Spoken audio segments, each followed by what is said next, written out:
مساء الخير، مساء الفل او صباح الخير. انا عندي الساعه اصلا لسه 10 ونص، 10 ونص الصبح. او 11 الا تلت، يعني 11 الا ربع حاجه كده. فلسه الدنيا بدري خالص. زي ما انتم شايفين انا لسه مروحتش. لو حد بيسمع البودكاست على سبوتيفاي او على انغامي بودكاستر، فانت اكيد مش هتبقى شايف دلوقتي، بس احنا في مكان تاني ستيل. لسه مروحتش يعني البيت عشان لسه مسافر ولسه في التدريب. يعني عامة دي التريننج روم اصلا. انا غيرت الفندق اللي فات ورحت فندق جديد، ولسه في تدريبات ولسه في شغل تاني وحاجات زي كده. فدي التريننج روم بتاعتي، دي اللي انا باجي ادي فيها هنا السيشن. بس احنا النهارده عشان ويك اند، جمعه وسبت، هي في نفس الاوتيل في نفس الفندق، فينفع عادي انزل اقعد فيها. سالتهم في الريسبشن تحت، قالوا لي عادي مفيش مشكله. وفي كذا روم تانية كده، قاعه اجتماعات، وفي قاعه تانية مكتب، وفي قاعه جنبها يعني فيها شويه حاجات برضو. بس انا قررت اجي اعمل البودكاست هنا في الروم دي عشان سببين. اول سبب عشان خاطر انا بحب الاوضه دي، وبحب التدريب فيها، وبحب ادي فيها التدريب، ولما باجي كده بحس ان انا مرتاح نفسيا فيها. ف وهنا كمان الستاف فريندلي جدا وودودين كده وجمال يعني، وناس واخدين تريننج برضو كويس على فكره. يعني باين ان هم واخدين تريننج كويس في حاجات كتير. فانا عشان كده بحب الروم دي، يعني انا مرتاح نفسيا فيها. دي اول حاجه. وتاني حاجه الاضاءه فيها حلوه. يعني هنا في شباك كبير كده ازاز انا قاعد قدامه عشان يبقى عامل اضاءه، واضاءه مش دايركت كمان، يعني مش الشمس ضاربه فيها فهتلاقوني منور قوي او حته منوره حته لا، يعني معتدله.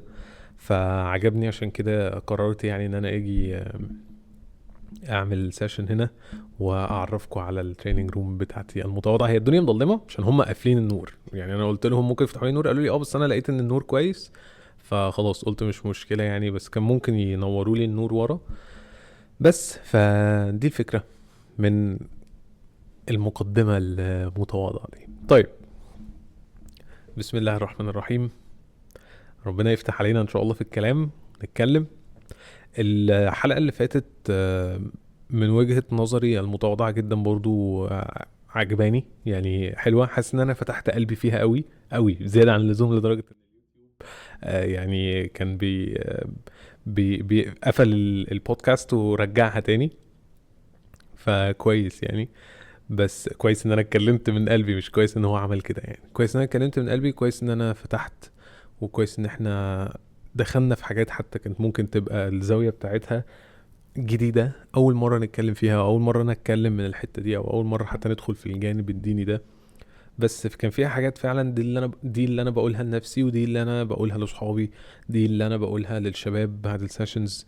لما بيجوا يسألوني، يقفوا معايا، يتكلموا معايا في حاجة، يسألوني على حاجة، دي الحاجات دايما اللي أنا بقولها لهم. ودايما الربط بين الدنيا والدين مش بعيد. يعني ما ينفعش تقول لي ان دي بعيدة قوي، لا كلمني على الارض الواقع. ما هي دي ارض الواقع. هو ده اللي انت محتاج تفهمه، ان هي دي تحديدا ارض الواقع. بس هي مش الواقع اللي عقلك متخيله. يعني عقلك متخيل جزء منه لان هو محدود برضو. كأنك مثلا جبت عجلة وعايزة تمشي على 200، سرعة 200 كيلومتر في الساعة، مستحيل صح؟ ده الواقع بتاع العجلة. بس هي ال 200 دي يعني ينفع تتعمل؟ يعني في ينفع نوصل لها؟ اه على فكرة احنا ممكن نوصل ل 900 و1000 كمان بالطيارة. فاهم قصدي؟ فالرقم مش مستحيل، بس الواقع بتاع العجلة كده. هو خلاص سقفه هنا. انت نفس الكلام. الواقع بتاع عقلك هنا سقفه محدود، بس الحاجة دي مش مستحيلة. والنتيجة والسعي وكرم ربنا وكل الكلام اللي احنا اتكلمنا فيه الحلقة اللي فاتت. عشان كده حسيت ان الحلقة دي اتمنى ما يكونش فيه صدى صوت، عشان انا حاسس بصدى صوت. بس يعني بحاول اقرب المايك على قد ما اقدر عشان يبقى الصوت واضح يعني. عشان كده حاسس ان الحلقة دي يعني مرتبطة شوية، او هترتبط شوية بالحلقة اللي فاتت، او باللي انا اتكلمت فيه الحلقة اللي فاتت. لان فكرتها في دماغي بقالي يعني كذا اسبوع، ممكن كمان اكتر من شهر او حاجة. بس مش عارف اتكلم عنها ازاي. وهي ايه بقى العنوان ايه؟ وبعد كده نبتدي نفصص كده. اعتقدش الحلقة دي هتبقى كبيرة، يعني ممكن تبقى تلت ساعة مثلا، يعني ربع ساعة، تلت ساعة، 25 دقيقة، يعني في الحدود دي كده. الفكرة، العنوان بقى او الفكرة ايه؟ انه انت محتاج دايما تسأل نفسك السؤال ده. اللي هو السؤال اللي ما بعد السعي اللي احنا اتكلمنا عنه الحلقة اللي فاتت، السؤال ما بعد المجهود، السؤال ما بعد الاجتهاد، السؤال ما بعد الأخذ بالأسباب، السؤال ما بعد كل الحاجات دي. هل انت في ماراثون ولا سبرنت؟ ماشي، تعال نسأل سؤال تاني، هل انت في ماراثون ولا سبرنت؟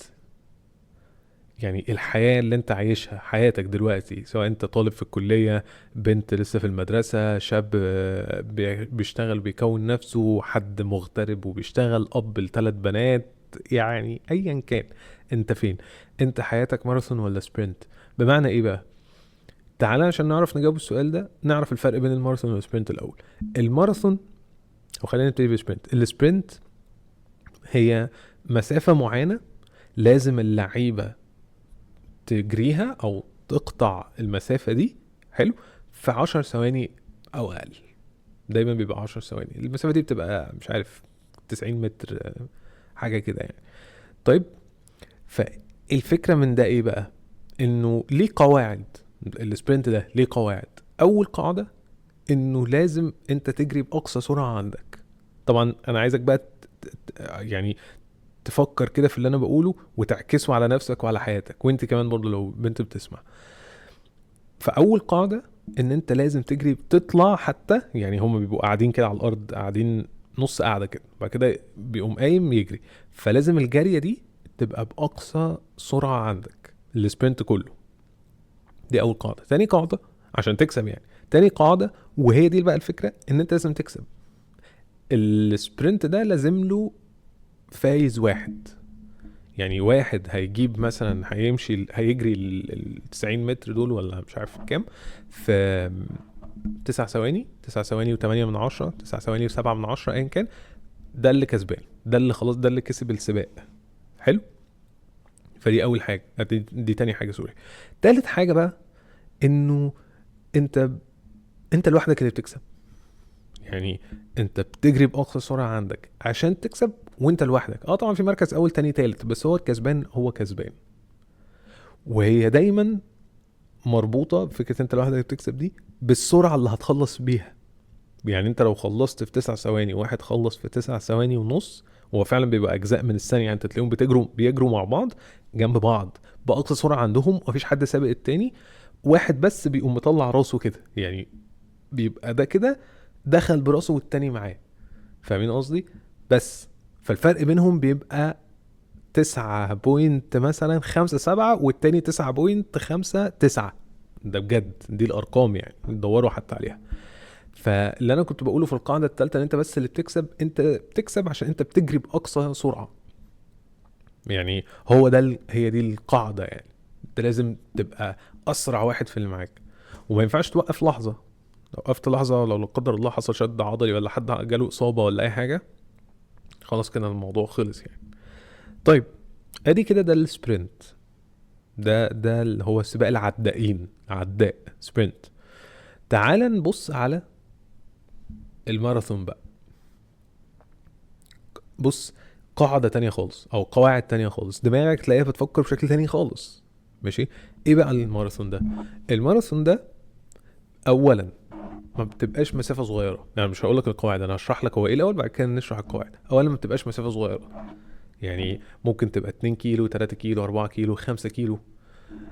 وما بيبقاش معتمد على الجري بس. يعني في ماراثونز مثلا، او بيسموها بقى اللي هي زي حاجات زي الايرون مان ومش عارف ايه كده، اسامي سباقات معينة ما بتبقاش جري بس. يعني مثلا هو هيجري 3 كيلو، وبعد كده على ما يخلص جري هيبقى قابل كده نهر ولا حاجة، هينزل يعوم فيه 2 كيلو، بعد كده يطلع معاه عجلة، هيجري بالعجلة مش عارف 10 كيلو، وبعد كده يتسلق كده. يعني بيعدي بكل انواع الرياضة، يعني يجري ويعوم ويركب عجل ومش عارف يعمل ايه، ساعات وساعات وساعات بتبقى جري بس. يعني ابسط شكل منه جري بس.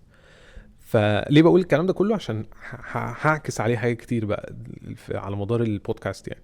فدي اول حاجة، ان هو مش مرتبط بمسافة، المسافة بتاعته كبيرة. تاني حاجة، انت بتخش الماراثون ده وفي هدف، او هي دي القاعدة بقى اللي انت بتكسب بيها، اللي هي ايه؟ هي ليه قاعدة عشان تكسب بيها. ان انت تخلصه. بس هتخلصه في يومين، هتخلصه في 6 ساعات، المهم تخلصه.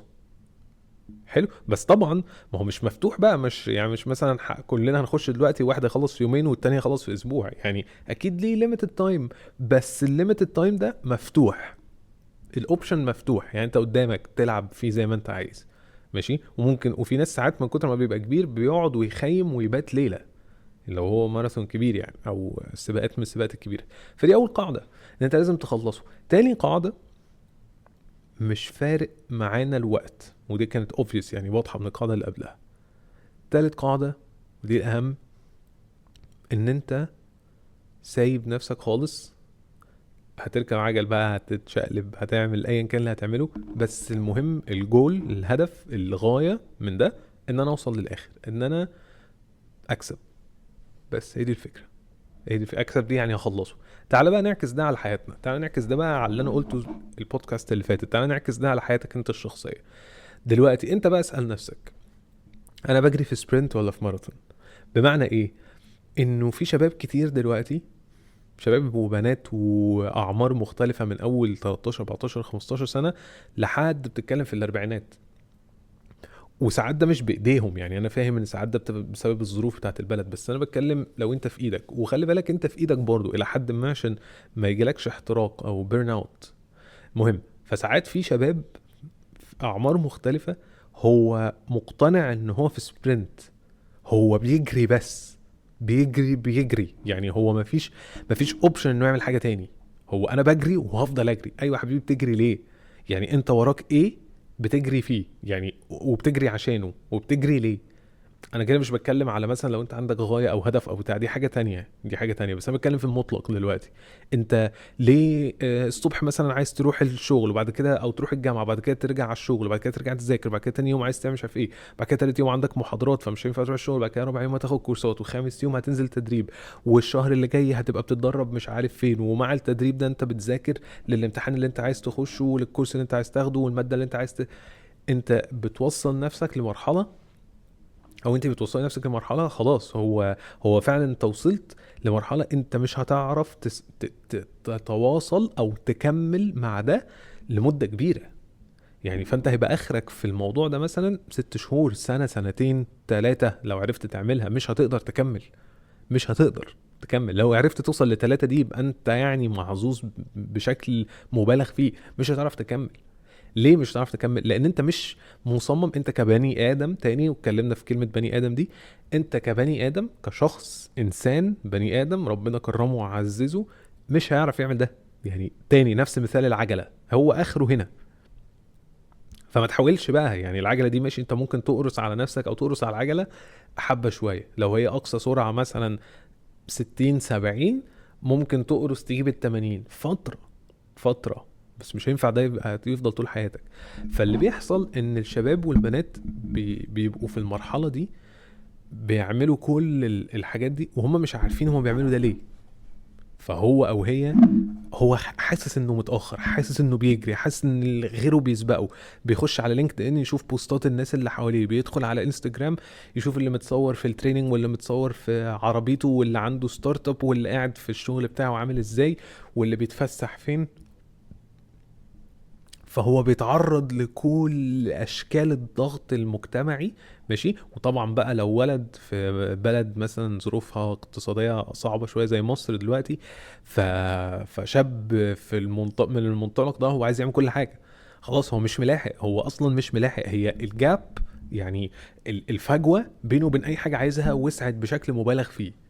يعني زمان ايام اهالينا وما بعد ذلك، يعني الجيل حتى اللي في اواخر الثلاثينات دلوقتي والاربعينات، اللي هو لحد 2016، يعني الناس اللي كانت في العشرينات، ماشي، سنة 2016 2017، من 8 سنين كده. فالناس دي لحقت شوية، لحقت. لكن انت، وحتى لو كانت في فجوة، يعني مثلا شاب عايز يتجوز ولا عايز يكون نفسه ولا عايز يجيب عربية ولا عايز يجيب له موبايل جديد حتى، ولا عايز يعمل مش عارف ايه، يعني كان ممكن يضغط نفسه شويه، يشتغل شويه، يعرف يحوش، يقرص على نفسه سنه، يعني مش عارف ايه، وكانت بتيجي، يعني كان ينفع تيجي.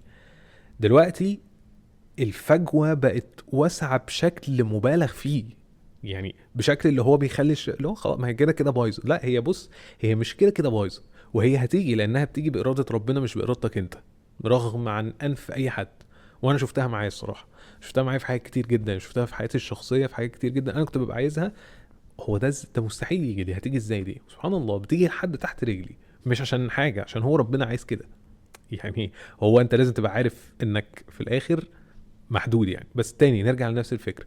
فالشاب ده بقى بيتحط في الظروف دي، ما بيعملش حاجه انه بيجري هجري هجري هجري هجري هجري، اقعد اخد في كورسات واشتغل واخد في تدريبات واعمل مش عارف ايه وادخل انشطه طلابيه واخلص ده واحاول اشتغل مع نفسي واعمل كونتنت بتاعي وما ينفعش، وادخل الكارير ده واطلع مش شاطر فيه، واعمل الحاجه دي واطلع مش شاطر فيها. طب اجرب الهوايه دي، هو انا ليه مش شاطر؟ ليه كل الناس شاطره؟ ليه الناس بتجري؟ ليه الناس بتاخد شهادات؟ طب انا لازم اخد كورسات. بيعمل كل حاجه وياخد كورسات وتطلع مش حلوه ويحط فلوس ويخسر الفلوس ويعمل مش عارف ايه، بسبب انه بيجري. هو فاكر انه في حاجه وراه بتضربه بالكرباج مثلا، يعني هو بيمشي وفي حاجه بتضربه بالكرباج من ورا وبتخليه يجري، بس هو مفيش. هو انت لو فكرت هتلاقي الكرباج ده انت اللي بتكربج نفسك بنفسك. انت اللي شايف الناس كلها بتجري، انت اللي بتخش على لينكدين تفهم غلط او يحصل عندك سوء فهم لفكره ان الناس دي بتشارك حاجه انجاز هي عملته. طب ما انت كمان بتعمل كده يعني، انت لو فكرت تلاقي نفسك تعمل كده في اوقات معينه. مثلا تلاقي نفسك خلصت كورس معين ولا عملت حاجه ولا اشتغلت على حاجه، نزلتها على لينكدين، نزلتها على انستجرام، شاركتها للناس اللي حواليك، نزلتها على فيسبوك، عملت يعني فاهم. فعادي يعني مش قصه. ونفس اللي انت حاسه فلان اللي منزل الشهاده اللي على لينكدين ده حاسه. انا باكد لك، لان انتوا الاتنين بتسمعوني دلوقتي يعني، ان شاء الله هنأمل يعني انتوا الاتنين بتسمعوني دلوقتي. وانا كنت الشخص ده يعني. انا مره قلت الكلام ده في بودكاست قبل كده. كنت كنت بودكاست، كنت انا يعني حد هو المستضيفني يعني. فكنت انا في مره في الكليه ماشي، وكان في ناس حواليا شاطرين جدا وبيجيبوا ارقام واوائل ومش عارف ايه وبتاع وانا كنت دايما بقعد اقول سبحان الله يعني، هو ربنا مديهم حاجه مش مديهاني. انا مش عارف اعمل زيكم اصلا، ولا عارف ابقى من الاوائل، ولا الكلام ده كله. الكليه كانت صعبه وانا ما كنتش يعني ما كنتش حاببها خالص، فما كانش عندي الخلق ان انا اقعد اذاكر. فبعد ما اتخرجنا الناس بقى دي رجعت تاني يعني، وفي منهم ناس كانوا بيتريقوا عليا، وفي منهم ناس كانوا شايفين التريننج ده اي كلام، وفي منهم ناس مش عارف ايه. باي ذا واي يعني الحمد لله ما طلعش اي كلام، وربنا كرمني وانا بدي تريننج اهو في بلد تانية دلوقتي، في مكان كويس، في اوتيل كويس، في شغل كويس، والحمد لله الدنيا كويسه. فده بفضل من ربنا يعني. بس عشان لو انت بتفكر، لو حد كده اون سايد نوت يعني على جنب كده، حد بيفكر ايه ده اللي حواليا بيتريقوا عليا انا شكلي فاشل، لا انت مش فاشل، انت ماشي صح. انا كنت قبلك هناك من 7-8 سنين كده. مهم. فبعد ما اتخرجت رجعوا الناس دي بيشوفوا بقى الستوريز، بيشوفوا بقى انستجرام، بيشوفوا مش عارف ايه، فبيرجعوا يكلموني يا بختك، ده انت بتعمل حاجه انت بتحبها، ده انت مش عارف بتعمل ايه، ده انت دلوقتي راضي عن شغلك، ده انت دلوقتي كذا دلوقتي عن كذا. ايوه عشان انا ما استسلمتش يعني، ما استسلمتش دي لفكره ان انا هي دي الكليه بتاعتي فخلاص المفروض ابقى شاطر فيها وخلاص. لا انا مش عايز ابقى في الاوائل شاطر فيها وخلاص. انا بنجح عادي وبجيب الدرجات العاديه، بس عايز اقعد استكشف انا بحب ايه لحد ما استقر عليه بس خلاص، وهعمله وهبقى شاطر فيه ان شاء الله باذن الله. فدي فكره يعني. فالفكره بقى من ده حاجه تانية خالص، ان انا كمان بحس ان انا بتاخر وبجري في ورا سبرنت لنفس الناس هي اللي جت قالت لي كده. فانت بتيجي تقعد تفكر بقى انه يا جماعه ازاي، عارف ازاي كلنا حاسين كده واحنا كلنا. فانا اللي انا كل اللي بحكيه لك ده انا حاسه، كل اللي انا بحكيه لك وبتكلم معاكي فيه ده برضه انا حاسه يعني. انا الحاجات دي انا بحسها لما بدخل على لينكدين واشوف ده وده وده وده. هو انا ليه متاخر قوي كده؟ وانا ليه بجري كده ومفيش حاجه انا مش لاحقها ومش عارف اعمل حاجه؟ مع ان ايه ده؟ تعالى نقعد نفكر كده. سبحان الله، ده اللي انا فيه ده غيري بيتمناه، واللي غيري فيه ده انا بتمناه، واللي غيره فيه ده غيره بيتمناه. هي كده. فتاني بقى نرجع، انت محتاج تبقى عارف ان انت مش متأخر على حاجة. مفيش حاجة متأخر عليها، مفيش حاجة المفروض تعملها وما بتعملهاش، مفيش حاجة مؤخراك، مفيش حاجة المفروض تكون وصلت لها وانت عندك مثلا 22 سنة. ساعات بخلص تريننج بجد، ده حقيقي، ساعات بخلص تريننج ويجي شاب يقف يتكلم معايا وانا مش عارف ايه وعايز اعمل ايه وانا حاسس ان انا كذا وانا واقع طب انصحني، طب قول لي اعمل ايه، انا عايز الحق نفسي. فاول سؤال بسيبه يتكلم يتكلم يتكلم، وبعد كده مثلا ارد عليه جملتين ثلاثه كده، واقطع الجملتين دول، واول سؤال بساله عشان ما ينفعش اقوم ساله على طول يعني. اول سؤال بساله: هو انت عندك كام سنه؟ عارفين 90% من الاجابات، 95% من الاجابات بيبقى من 18 ل 22 سنه او 23 سنه. فكنت ببقى عايز اقول له: ايوه يا حبيبي انت ماشي صح، يعني فتره التوهان دي لو ما جاتلكش دلوقتي امال هتجيلك امتى؟ يعني ما هو ده طبيعي، وطبيعي تبقى تايه، وطبيعي تبقى بتتشقلب وبتجرب الكورس ده وبتشتغل على ده وبتعمل ده ومفيش اي حاجه نافعه. هي ماشيه كده لحد ما انت تبقى مستقر وعامل خطه بقى محسوبه كده، وتقعد تجرب فيها وده ما تنفعش وده مش عارف ايه وتستقر. فانت ما فيش حاجه بتجري وراك، محتاج تفهم ده. انت محتاج تفهم انه الكرباج ده انت اللي ماسكه. ماشي. طيب تعال ننقل على الماراثون بقى، واقول لك المايند سيت بتاعه، وبعد كده اقفل الحلقه. انا كده تقريبا قلت لك اللي انا عايز اقوله كله يعني. الماراثون بقى فكرته ايه؟ انه انا ما بجريش يعني. انا ما فيش مثلا 100 متر عايز اخلصهم بسرعه جدا. فانت بتتعامل مع الحياه كده، والحياه مش 100 متر. الحياه مش سنه. يعني الحياه ربنا يدينا العمر يعني، مثلا بتتكلم في كام 60 سنه. ف 20 سنة هتوصل للجامعة، فانت هتبتدي مثلا من وانت عندك 18 19، تكفي 40 سنة. هتقضي 40 سنة من حياتك بتجري بالمنظر ده لو ربنا ادانا العمر يعني. فما ينفعش، صح؟ فالحياة مش سبرنت. السبرنت ده ممكن تعمله طبعا في حياتك، تعمله شهر 2 3 6 شهور. ماشي، 6 شهور كتير كمان. ف عشان انت عايز تعمل حاجة معينة، ضغطت بغصب عنك في حاجة معينة، عايز تحسن من مستواك المهني فتعرف تلاقي شغل احسن بمرتب احسن عشان اهلك ومامتك وبابا، قشطة تمام يعني ممكن، بس مش ده الحياة يعني. طب نرجع بقى تاني للماراثون. فالماراثون بقى الفكرة بتاعته ايه؟ مش فكرة مين هيخلص الاول، لان هو مفيش اول ولا اخر. يعني الحياة ما فيهاش خط بداية وخط نهاية. يعني انت امتى هتقول انا كده خلصت؟ صح؟ مفيش. ما انت لازم تبقى فاهم ده، انه مفيش. مش هينفع تقول انا خلصت كده، بقيت جبت الشغل وجبت الشقة ومثلا جبت العربية وخلاص كده انا تمام. ما هو هيفضل تاني فيه، وهيفضل الشغل ده لازم تتطور فيه، وهي ان شاء الله باذن الله هتخلف مثلا، وهتفضل انت بتتطور عشان خاطر الاولاد، وهنفضل لازم تفضل تشتغل عشان خاطر. فهو مفيش خط نهاية يعني مفيش حاجة كده هتقول ياه انا خلاص خلصت. مش هتحصل. فده الماراثون بقى. انت بتجري بتجري عشان تكمل اللي انت فيه، يعني عشان تخلص الماراثون مش عشان توصل الاول. ماشي. خط النهاية بقى كمان كيلو، كمان 10، كمان 20 كيلو، يقعدوا اسبوع بيجروا وبيخيموا وبيناموا وبيصحوا يكملوا مش عارف ايه. ماشي، مفيش مشكلة. بس انت في الماراثون ده مش عشان توصل الاول. انت بتكسب لما تخلص، حتى لو خلصت الاخير برضو بتكسب. لان في ناس بتنسحب. يعني في ناس وهي ماشيه ممكن تتعب، ممكن يغمى عليها، ممكن يجيلها حاله مرضيه، ممكن يحصل اي حاجه لا قدر الله، او ممكن هو ينسحب خلاص، تعب جسمه بيفيل بيسموها يعني his body failed him.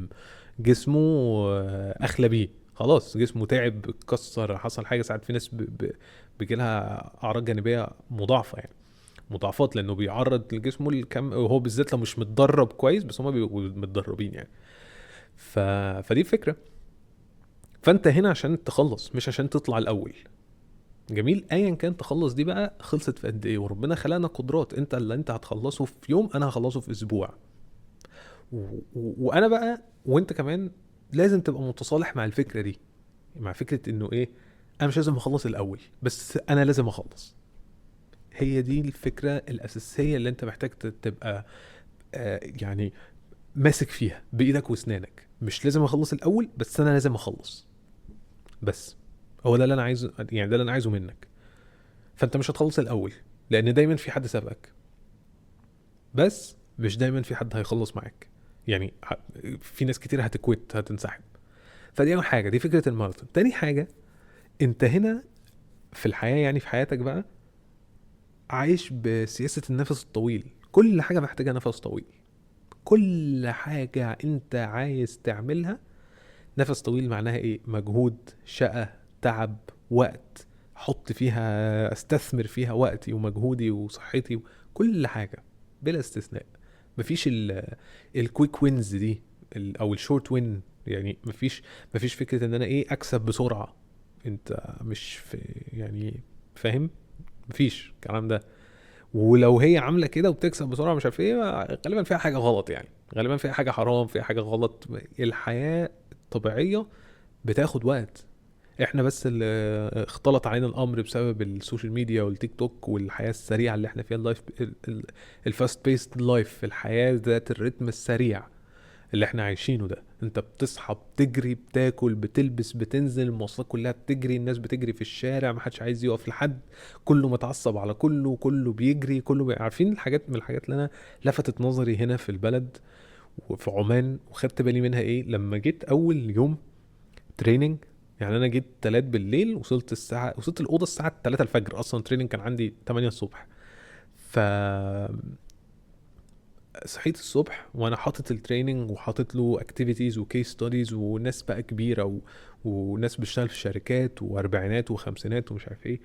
فاول حاجه بقول لهم هنسكان الكيو ار كود ده وهنعمل شويه حاجات وهنعمل اتندنس وهنعمل مش عارف ايه وبري تيست وحوارات كده. فلقيت ان هم واخدين وقتهم عادي، يعني الدنيا بالراحه، بالراحه عادي، مفيش فاست بيس لايف ولا مفيش ريتم سريع. فقلت يمكن دي حاله عارضه، اما ابتديت اديهم الاكتيفيتيز ونشتغل والكيس ستاديز الناس بتاخد وقتها. يعني انا كده قاعد بفكر لو انا بدي التريننج ده لحد في مصر، او انا حتى اللي باخده، انا كان زماني 3 دقايق وخلصت الكيس، يلا هات اللي بعده.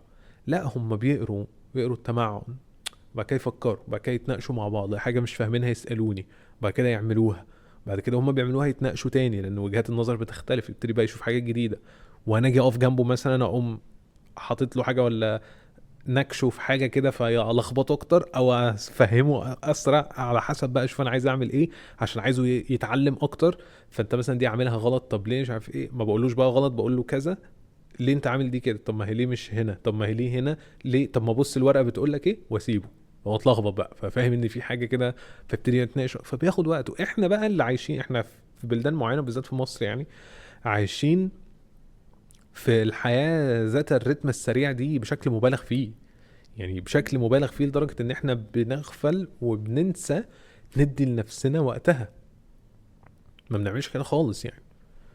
فالماراثون مش كده، الحياة بقى الحقيقية مش كده، مش جري بس. الحياة الحقيقية فيها هدوء وفيها تريث وفيها خطوات متزنة، وفيها كونسبت ان انا اوصل، حتى لو هوصل بعد سنة. لان انت لو عايز تشتغل محتاج تاخد كورسات وتجتهد و... وتتعلم وتسمع بودكاست وتقرا كتب وتجرب وتفشل وتحاول وتفشل وتتعلم من مديرك وتغلط، تسلم التاسك غلط وتعيدها الحاجات دي مش هتيجي في شهر، ماشي، الحاجات دي اقل حاجه هتيجي في 2 أو 3. انت لو مش فاهم ان انت بس يعني مش بقولك بقى هتبقى مدير، انت بس عشان تقول انا فاهم الشغلانه خلاص وبعملها كويس، انت محتاج 2 سنين. انت يعني لو مش فاهم الكونسبت ده، انت عايش في سبرنت بقى، عيش ولا هتعرف تعمل اي حاجه. فهي ديك فكره، ده كل حاجه، ده شغل، هوايه، رياضه، حتى لو عايز تفتح بيج على انستجرام تبيع فيها هدايا هاند ميد، هتاخد وقت ومجهود وسنين، ماشي. هتتجوز، ما هو انت لازم تبقى عارف ان انت هتستثمر وقت ومجهود وصحه، عشان الاختلافات وجهات النظر والاراء وبتاعه، لو هو حد كويس ولو هي حد كويسه، يعني بنت كويسه، هتستثمروا بقى في بعض لان انتوا هتقطعوا بعض كده بالمنظر ده. خلاصة كل ده بقى بيتضمن في صحتك، انت صحتك مش هتستحمل كل المجهود اللي انت بتعمله ده، فمحتاج تاخد ده بالراحة. حتى لو، بص هقول لك حاجة، حتى لو كنت بتكلم في الكونسبت ده مع حد، بنت، بعد السيشنز يعني، ف يعني كانت هي بتقول لي انا بعمل كذا وكذا وكذا، وهي ما شاء الله شاطره جدا جدا جدا جدا بشكل يعني مبالغ فيه، شاطره جدا وبتعمل حاجات كتيره قوي. وابتدت تحس ان يعني هي الكلام، انا مش فاكر سياق الكلام تحديدا يعني، بس انا فاكر انها كانت الخلاصه انها حاسه انها ما بتعملش حاجه يعني حاسه بعد كل ده انها لا، هي عايزه تعمل حاجه معينه، وفين وامتى تقول انا وصلت والكلام ده كله. فاتكلمنا في حوار في الكونسيبت بتاع السبرنت والماراثون ده، ماشي، وشرحته لها واتكلمنا فيه واتناقشنا فيه وبتاع، وقعدنا فتره كده، بعد كده شفتها تاني في سيشن تانية، فجت تتكلم معايا بتقول لي حتى لو انا الحاجات اللي ورايا ما قلتش، يعني المجهود بتاعي ما قلش، السيشنز اللي ورايا ما قلتش، لو ورايا تدريب فهو ما قلش، شغل ما قلش، مذاكره ما قلتش، شغل بشكل فلاني ما يعني حتى لو الحاجات دي كلها ما قلتش، بس دماغي هديت. المايند سيت منتاليتي دماغي هديت. فكره ان انا مش بجري، انا بعمل كل ده عشان انا بقى عايز اعمله، عشان انا في ماراثون، عشان انا المفروض اخلصه، عشان انا. فانت قلبك هدي، خلاص هديت. اربط ده بقى باللي انا كنت بقوله الحلقه اللي فاتت، انا باخد بالاسباب والسعي والاجتهاد وربنا اللي بيكرم. بص، كل حاجه عشان كده بتقول لك ايه، عشان كده كنت بقول لك في اول الحلقه ما تقوليش قول لي ارض الواقع، هو ده ارض الواقع، ده الواقع الحقيقي، حتى لو ليميتد بالنسبه لك هي ماشيه كده. الحلقات كلها كونكتد، هو انا كلامي كل واحد.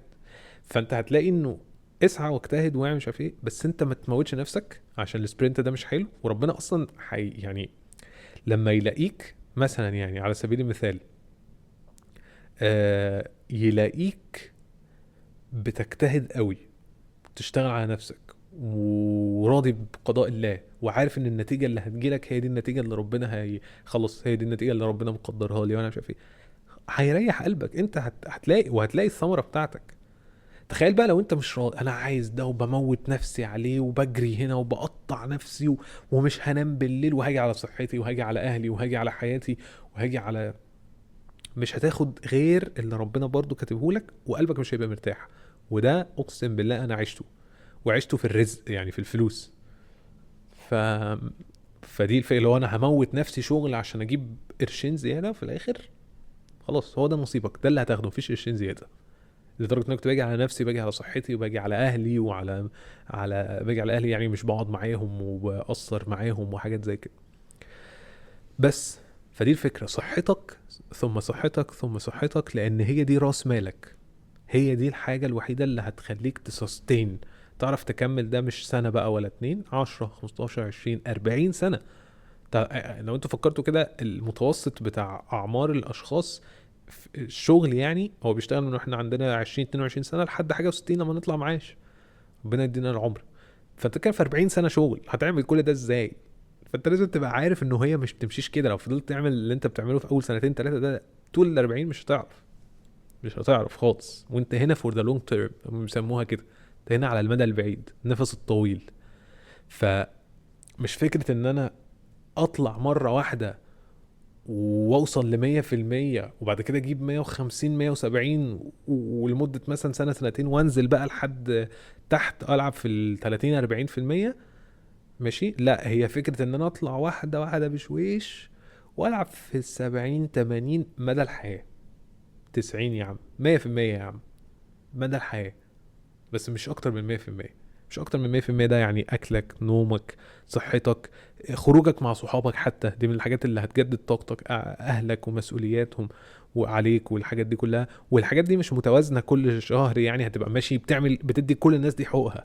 شهر هتيجي على نفسك مثلا، الشهر اللي بعده لا هريح نفسي بس مثلا مش هنزل قوي، الشهر اللي بعده طب هنزل وهريح نفسي بس مثلا هضغط شوية في المذاكرة بس هريح شوية في التدريب يعني هي بتيجي كده كل فترة كده، هتاخد لك حاجة تأثر معاها شوية، تيجي على نفسك سنة، بعد كده ترجع تلحق نفسك تاني، عشان انت اهم راس مال عندك. بس ده الفرق يا اصدقائي بين الماراثون والسبرنت، وده الفرق بين المنتاليتي اللي انت محتاج تكون فيها او بتتعامل بيها يعني في الحياة. الى هنا ايها السادة تنتهي فقرة النهاردة، وتنتهي الحلقة الجديدة من بودكاست فليغرسها. اشوفكم ان شاء الله تاني في حلقات تانية كتير، وبإذن الله عندي يعني كذا حاجة من دول عايزين نتكلم فيها تاني، وعايز اقول لكم عليها اكتر. انتوا كمان لو عندكم اسئلة ابعتولي في الكومنتس، او اكتبولي يعني في الكومنتس، او ابعتولي على اي سوشيال ميديا بلاتفورم انتوا تحبوه، انا موجود على كله. اكتبوا بس احمد بخش هطلع لكم. الكومنتات بتاعتكم، اسئلتكم ساعات بتفرق معايا كتير. يعني فكرة الحلقة دي جت من سؤال، والحلقة اللي قبلها جت من احتياج عندنا، والحلقة اللي قبلها والحلقة اللي قبلها. فالحاجات دي بتفرق معانا قوي، واللي انت حاسه هتلاقي في غيرك مليون واحد حاسه. فخلينا نساعد بعض، ابعتولي لو عايزين نتكلم في حاجة معينة، ادوني افكار. بس اشوفكم على خير، الى اللقاء، سلام.